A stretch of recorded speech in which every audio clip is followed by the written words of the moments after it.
The actual starting place of the expedition in Africa is the little village of Akeza, which swelters in equatorial heat on the mud flats of the Niger River, and we are already over 10,000 miles away from home. Adventurous missionaries, ivory traders, and elephant hunters have used this town as a jumping-off place many times before us, and signs of civilization are apparent. Life is not a game of bridge and an afternoon of tea for the ladies of Africa. They are too busy pounding rice for the next meal. Yet there are light spots in this dark land. Here is a beauty parlor. She doesn't put in permanent waves. She's paid for trying to take them out.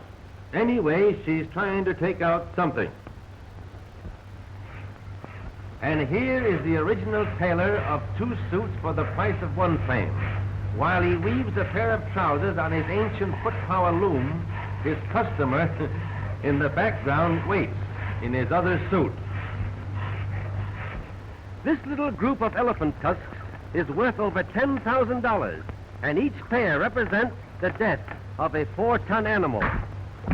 Here we charter an old-time wood-burning stern-wheeler, which will carry the expedition approximately 500 miles up the Niger River. From that point, we will travel by truck, and the foot safari will carry the supplies. Hundreds of gallons of gasoline and oil for the truck must be transported and deposited at convenient points along our proposed route. In this manner, or on the backs of our native quarters. We engage most of the town's population at 25 cents a day to chop wood for the boat and gather drift logs from along the riverbanks in their primitive canoes, which are hollowed out of a single tree.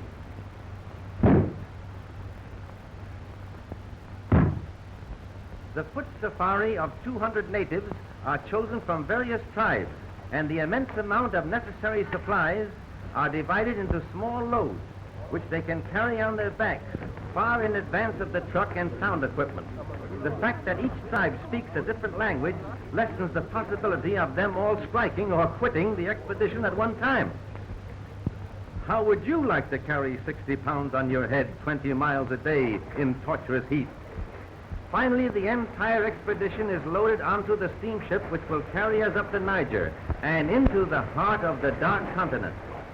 Then we will begin our great trek across equatorial Africa, where man is the prey of animals and animals the prey of man. Africa the unknown. The crossing of the Shari River presented a problem until we found a trader with a small portable motor attached to a rowboat. Our own men fashioned a flimsy raft of 3 dugout canoes, which didn't look very safe, but was better than nothing at all. So we put the truck on and took the chance of walking back if anything happened in midstream. Goodbye, everybody. However, many trips landed everything safely, and on the other side we met some lonesome Frenchmen who treated us to wine and a very fine dinner.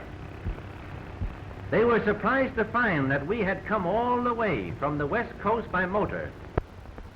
At last we arrived on the edge of the great Ituri forest, in which elephants, the largest of all animals, and pygmies, the smallest of men, are found.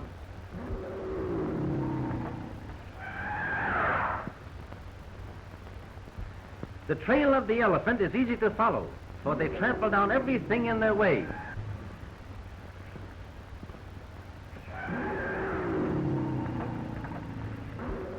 Larger in size, but comparable in bulk to the rhino, elephants differ greatly in brains. They are the wisest of all African animals, and rhinos are the most stupid.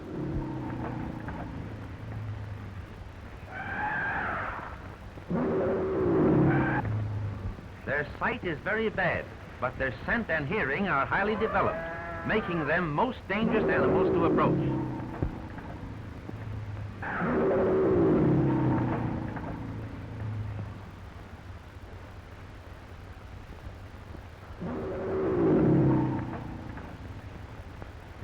A family like this are very loyal comrades.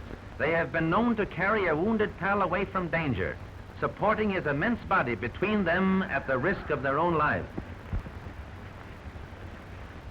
The African elephant, unlike his Indian namesake, has never been successfully trained for the use of man.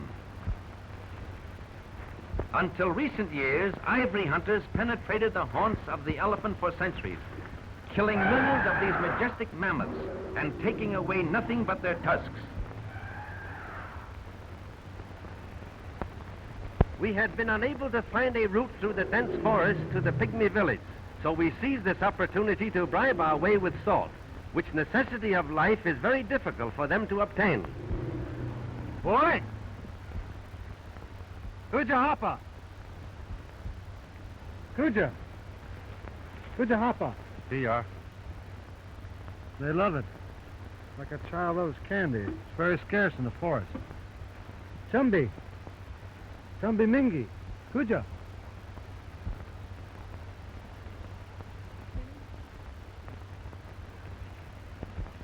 Chumbi Guinea? Ifa Minera?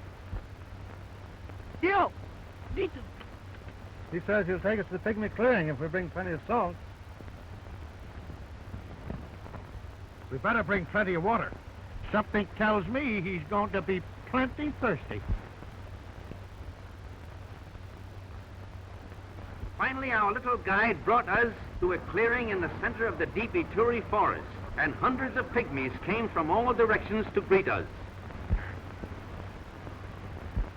The average height is a little over 4 feet, and they rarely weigh more than 75 pounds, but they are well proportioned and comparatively strong. This is the smallest tribe of people in the world. They live in clans of 20 or 30, a few miles apart, and a representative of each family receives the salt.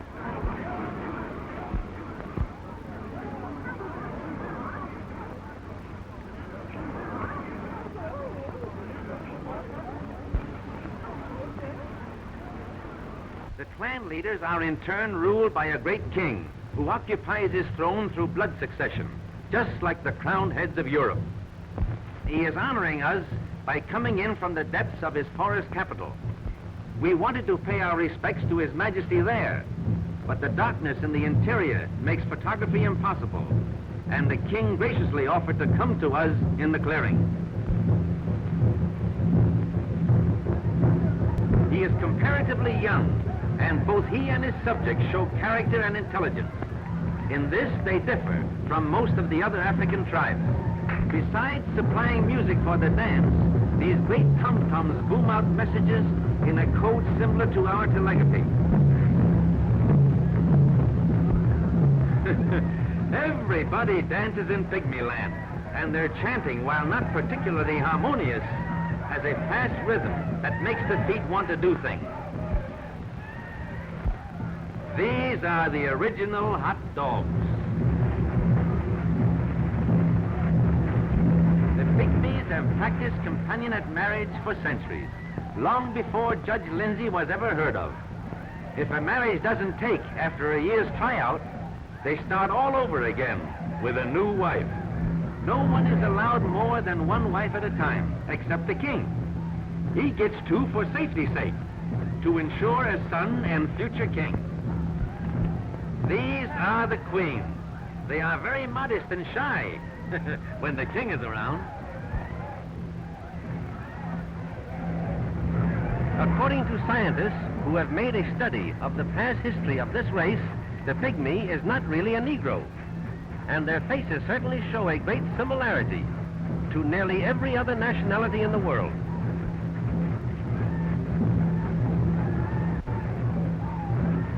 Less than 2,000 of this particular tribe are known to exist, and until our visit, no one ever knew the proper tribal name, which is Ifi, I-F-I, Ifi. Here is an unusual fact. This peculiar style of wrestling is exactly the same as a very popular sport in Japan called rice wrestling. And here we find it in the center of Africa, 10,000 miles away. The idea of the thing is, the first one who is thrown off his feet is the loser. They make everything that they use, and the jungle furnishes them with food. Here they are constructing arrows. The shafts are made from the hearts of palm trees, which are strong, light, and durable. Look at these beautiful teeth. A dentist in Africa would have a great chance. To starve to death. They mine and smelt their own iron, which they mold into arrowheads. The big savage in the center is the official poison mixer for the whole tribe. He actually stands only 5 feet 10 inches, but the difference in height is so noticeable that he looks like a giant beside them. This man belongs to another tribe and is maintained by the pygmies for one purpose. He mixes the poison. Then they dip their arrows into it and put the blame on him for whatever they kill. Their own conscience is clear because the force of the arrow will not cause death, but the poison does. That's their way of escaping responsibility. Darn clever, these pygmies. The large mound with the little house on it in the background is a great ant hill. This is where we lived while here. They shoot very accurately, but depend more on the poison than the force.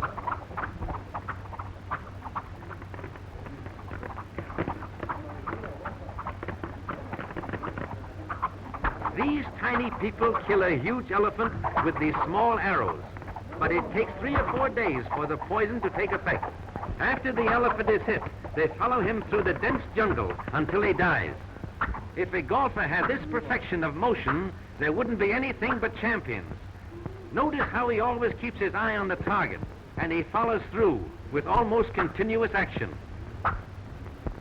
Yes, they have some bananas. You can tell by their fat tummies.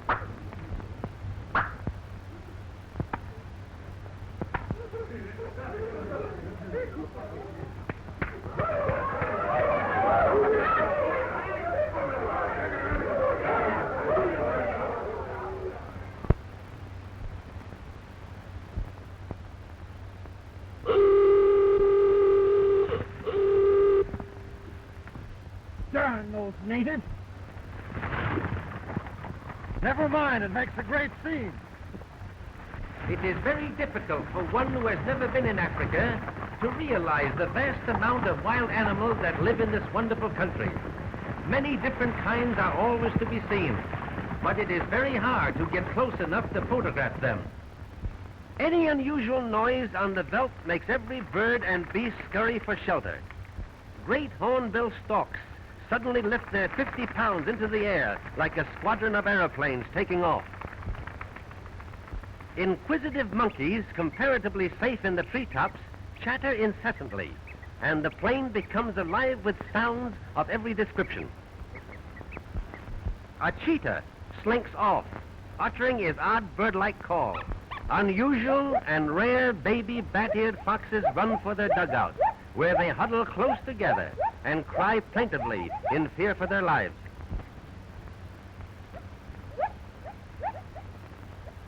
Even a herd of ostriches glide by. The huge pads on their feet muffle the sound, and they make great speed in their springy, strutting manner. It's like Mother Nature holds a grudge against the zebra. Its glaring stripes make it an outstanding target for beasts of prey in search of food.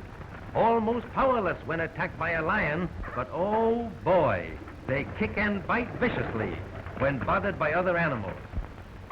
Zebras in zoos over here rarely make any kind of a sound, but this shrill bark is common both day and night in Africa. The stripe patterns are like human fingerprints. No two are found alike.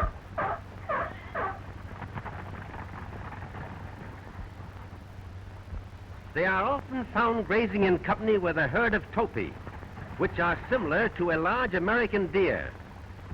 These two widely separated species often fight together against their common enemy, the lion. The ripples across the picture in the background are heat waves, for it is 130 in the shade, and we never found much of that. Not the least bit camera conscious, just the born actor. His relations are running out on him.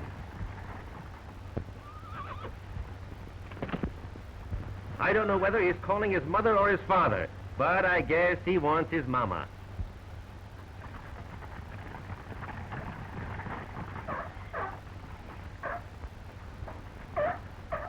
Though lions kill hundreds of thousands for food each year, the zebra still survives and increases in number, and their pounding hoofs in mad stampede can be heard on all the velds of Africa.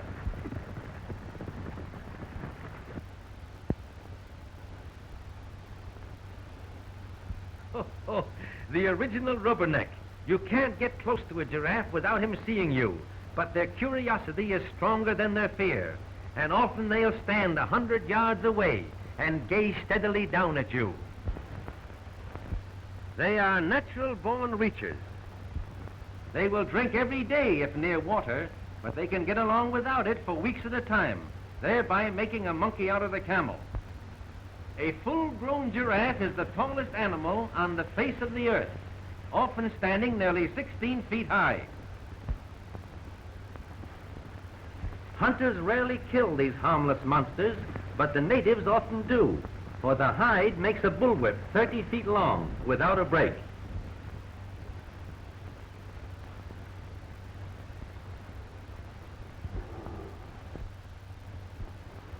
Lion!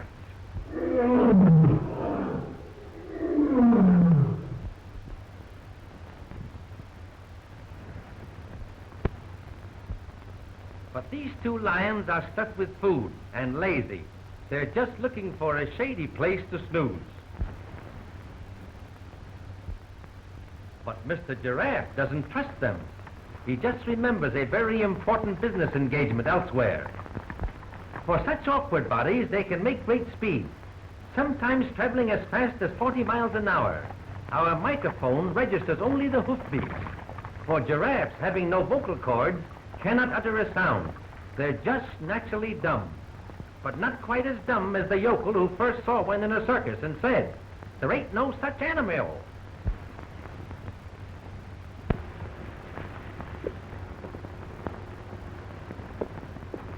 Here is a marvelous chance to study their peculiar rocking horse gallop.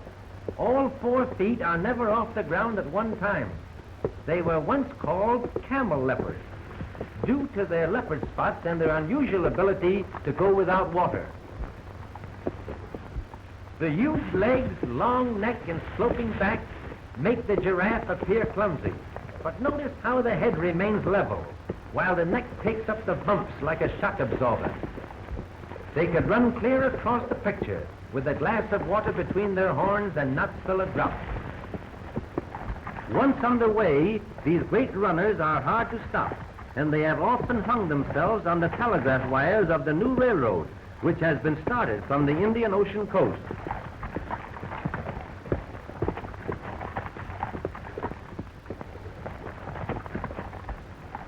The little youngsters keep up with the old folks, even leading at times.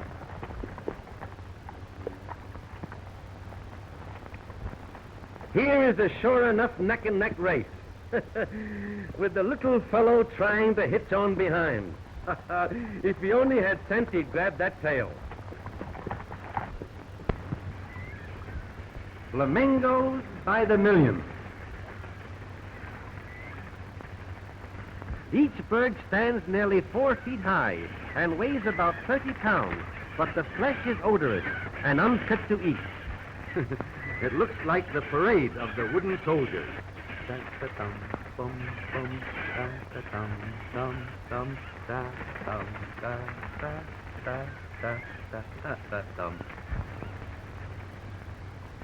They appear to be floating, but in reality they are walking in deep mud under a foot or so of shallow water. Mr. and Mrs. Flamingo are inhaling their daily bread. The lake is full of soda and contains some invisible form of life on which they feed by scooping it into their tremendous beaks. They have a soft pink plumage with the wingtips a vivid red, and we are sorry that our equipment does not include a natural color camera. It is an amazing sight to watch a flock numbering hundreds of thousands suddenly lift themselves into the air, so thick that they hide the sun and cast a huge shadow over the lake. But after traveling a short distance in a beautiful cloud of fluttering wings, they settle again on the surface and continue their feeding. never seeming to want to go over the top of the chasm and into the world beyond. At sunset, the lake is the reality of an artist's dream. A golden sun fades to a lovely pink in natural harmony with the color of the flamingo that wing their way in vivid circles, but always within sight of the lake, which is their home in life and their grave in death. Watch the fish trying to gain the upper waters so they can spawn in the place where they were born.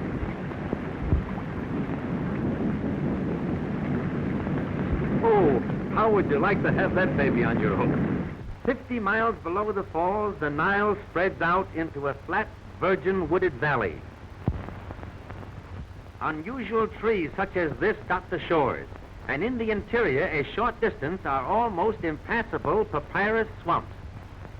It is here that the famous tsetse fly, which causes sleeping sickness, breeds, and the far-famed white rhinoceros makes his home. Here he is, the square-lipped, or so-called white rhino. He is much larger than the common black variety, and less than 200 are known to exist. Gosh, that's a big one. What do you think he weighs? Oh, about 3 tons. Gee, all bulk and no brains.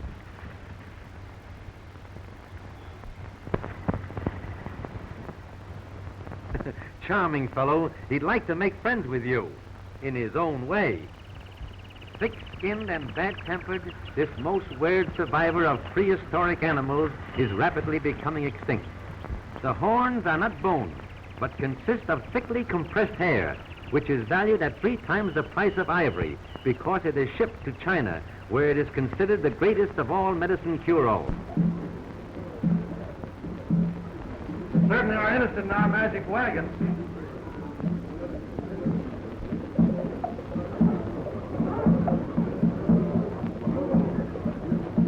I think it's the first truck I've ever seen.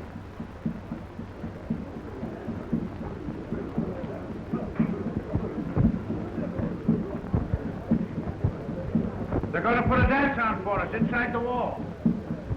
Let's get the camera down there. The story of the Ubangis is as strange and tragic as any in the history of races. A few hundred years ago, these women were far famed for their beauty. Now they are the most horrible in all Africa, and so made by their own hands. The duck-billed women, apparently happy, yet they vie with each other for bigger and better lips. What won't a woman anywhere do to be in style? The lip is pierced when the girl is a baby, and it is stretched year after year, wider and wider, around a circle of wood like the hoop around a barrel. This strange practice, unlike any other curiosity in the world, is done only by the women of the tribe, and necessity was the mother of the inventions. Years ago, when slaves were bought and sold all over the world, Arab slave traders swooped down on the tribe at every chance and carried away the wives and daughters to the slave markets at Timbuktu and Zanzibar, where they were sold to the highest bidder. The tribe diminished so rapidly that the chiefs schemed to make them frightful instead of beautiful, to keep the slave traders from taking them away. So they split their lips in childhood and insert wooden discs, first the size of a button, and as the women grow older, the size of the disc is increased until some of them carry circles 10 inches in diameter. This strange disfigurement, frightful to us, is considered great beauty to the Ubangis, and these women are the social leaders of the tribe. The older the women, the larger the disc, and the higher her social standing. Here is the queen of the saucers. The red rouge lips of our women are just as curious to the Ubangis as their beaks are to us.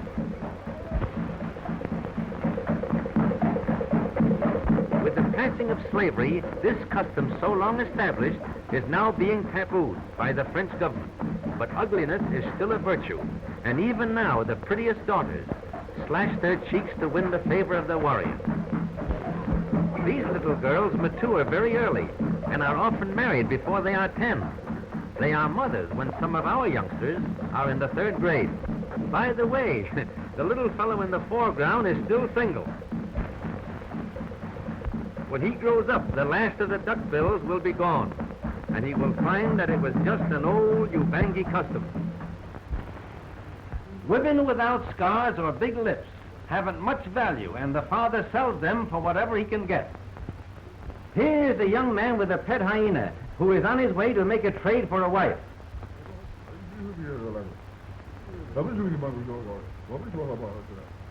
But the ladies don't care much for the hyena. So he returns home for his only other possession of value, a trained marabou stork. Now the stork is playing hard to get.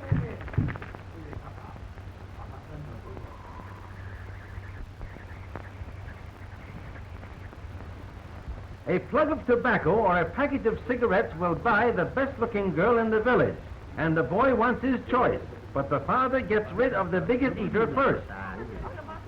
Anyway, the boy isn't particular. He's saving up to buy one with a nice big saucer lip, so this girl will do in the meantime. Without much ceremony, he sends her out to rustle up something to eat, and settles down for a little rest. This is also an old Ubangi custom. I am P-A-L-L-A, Impala, the most graceful of all the antelope family. They always travel in herds of 100 or more through a park-like country. I'll make him show some action. Be careful. Don't hit him. I won't. When frightened, they jump, much like a kangaroo, but infinitely more graceful. The natives call this the dance of the impala, but we call it the dance of the leaping Rhinos.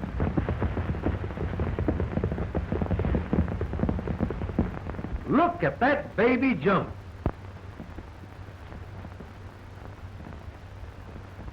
If you notice, folks, the one without a hat is a distant relative to the Mexican jumping bean. No authority seems to know why the impalas jump. It's just another of those unexplainable mysteries of African animal life. When they stop, no amount of outside interference can start them again.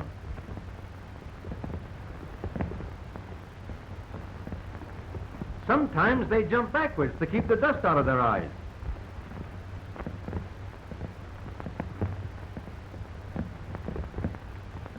They almost seem to have wings as they literally glide through space. Their lithe bodies sail through the air for as much as 40 feet in a single jump, and 12 to 15 feet high, but sometimes higher in the spring.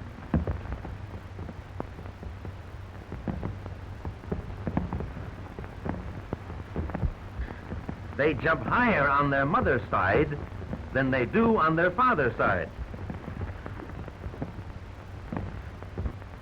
Here's a great job for a cowboy, breaking in one of these things.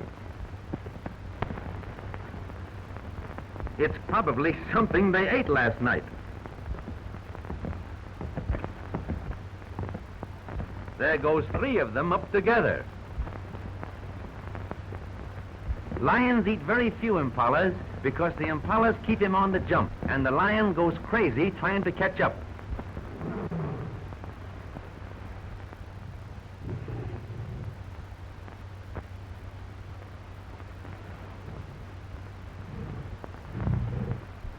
Of all the strange animals to be found in Africa, none is funnier than the wildebeest, or gnu, G-N-U, that famous African antelope. From the rear, they look like a horse. From the front, like a buffalo. They act like a cow and make a noise like a lion, all of which means that something went wrong somewhere. With their shaggy manes and heavy forequarters, they remind one of the American buffalo, but only at a distance, for they are much smaller. They always roam through fairly open country in great herds, and when the sun is in back of them, their white beards make them visible for miles.